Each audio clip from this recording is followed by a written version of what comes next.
So I just wanted to talk about IHHT Trainer, so the Intermittent Hypoxic-Hyperoxic Trainer. So what that means, and it took me a while to say that, I've had to record a few of these, it means it's going to take the oxygen up and down. So we give you a mask, we monitor your blood oxygen levels and your heart rate, and then that's going to take that information in. Based on what we pick, it's going to take things up and down, or it might just take it right up and keep it there if we pick pure oxygen. And it's all about boosting recovery, boosting energy, it can help with fat oxidation, it can help with insulin sensitivity, it can train your fitness. It's a cool bit of kit. But I also wanted to talk about my own personal experience with it. So there's a lot of research into this, there's a lot of people who potentially could get benefits out of this, and that's all valuable, man, it is. But I'm all about like, what did it feel like? I don't recommend anything that I don't think does anything, no matter how decent, it seems on paper. So I've tried this for the last, since I started here, so over the last say 4 weeks, I've done maybe a collective time of about 2.5 hours on it before I went for a walk at the weekend. So I was up in the lakes at the weekend, that's the story.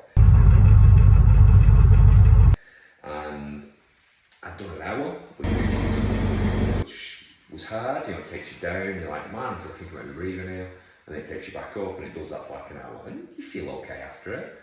I won't say I felt dead knackered, and I went climbing. And I was wrecked, and I thought, right, I'm going to do that again. I'll do half an hour. So I did half an hour, and then I did another half hour.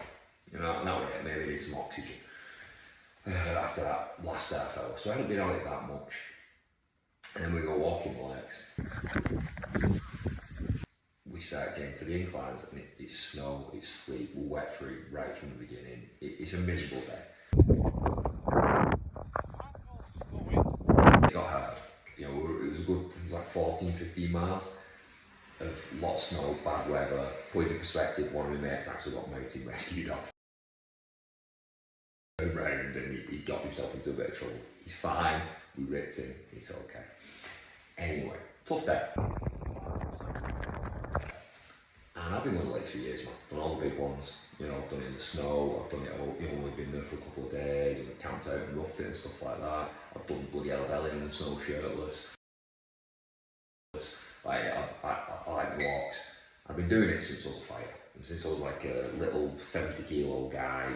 Weighted at 66.4 kilograms. And I've done it as a powerlifter, I'm like a 90-kilo guy.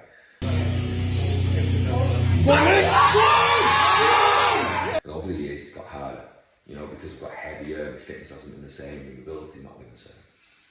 Well, when I went on Sunday, man, I just kept going.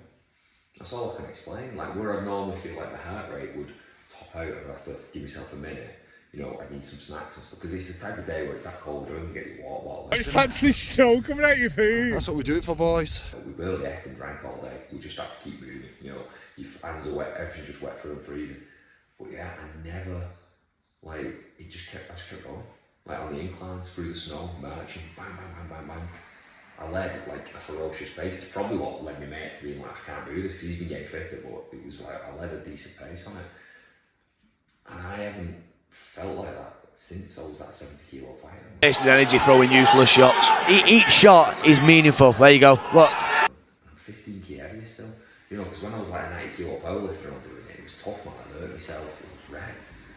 And then recently it's got a lot easier, I've got fitter, but I'm still quite heavy, I'm still 86, and since coming off TRT, I've had to be really careful about how I train, because what I used to get away with when I was on TRT ain't working no more. Plus, I've got to be careful about the signals I'm giving my body. So I've actually moved away from, I've not done any runs for a good month or something now. I've just been doing like HIIT sessions and sprinting, and not loads though, because I'm busy. Like this morning, my training was me in the back garden doing some press-ups and some rows, like while my dog has a win. That's all the time I have this morning. I'm on the go until about 6 o'clock, so I'll do something later on, and probably the same again, I'll be in my back garden. My point being, I've not actually done a lot of fitness to trigger that response. And that's what was so curious about it. It was like, I feel great, and it's like, this is the big change I've made. I've used this thing like a handful of times. What does that mean? Because I've got that benefit from just, again, I've not had to train to do it. I'm not talking about being lazy here, I'm talking about being efficient. Like, I'm nearly 40 now. I can't bash my body endlessly. And it's not just that, it's not just about being older, it's that life's so busy. I've got 3 kids who've got stuff all the time. I've got work to do. It's like life is busy, man. And I know people are like, oh, there's always time. I was up at 5 this morning. Like I said, I was doing press-ups and I'm all about that life, I get it. But it's just the way it is. It gets harder as you get older because you're busier, you're getting a bit older, and there's a bit of wear and tear on you. You're only as strong as your ability to recover. And most of the time when I'm dealing with people, whether it be an athlete, whether this be a casual trainer, whatever, whoever comes and sees me, it's usually a load management issue. They're doing too much for their ability to recover. Hence things like this popping up to try and help with that recovery. That's the way things are going. A lot of people are just hammering themselves into the ground, saying like, right, what can we throw on top of this rather than what can we take away? But what I'm saying is, if you're someone who wants to feel fitter, you want to get a bit more efficient, like at the higher threshold activity, because this was tough, man. It's a steep incline. Your legs start burning, man. Your legs start burning, and I didn't get that. Again, my heart rate didn't top out. And I kept going, and it was 14 miles at a pretty decent elevation in the snow, in the sleet, and it's like, fine by the end of it. Next day, I was sore, I was doing PTs and stuff like that again. For a man who come off TRT like 4 or 5 months ago. So, hormones is probably still in the toilet. The recovery's definitely not where it was. I'm doing okay. All I did was this. So imagine if you can take away some of your training load.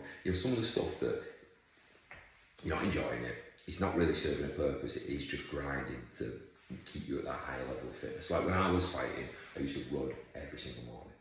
And eventually I replaced that with sprinting, a bit more sprinting, but it was something I did to tick a box. It weren't fight training, it weren't necessarily like any sort of strength training, it was just trying to keep my fitness at that level. But it was still putting wear and tear on my body. This isn't. So imagine you being able to replace that chunk of kind of, let's say jump volume might be necessary for what you do, but a decent amount of volume for that. Huge that. Anyway, I'm going to stop rambling now, it's going on a lot. I've tried to do this short, but I can't. I like to story time. Fuck it, enjoy.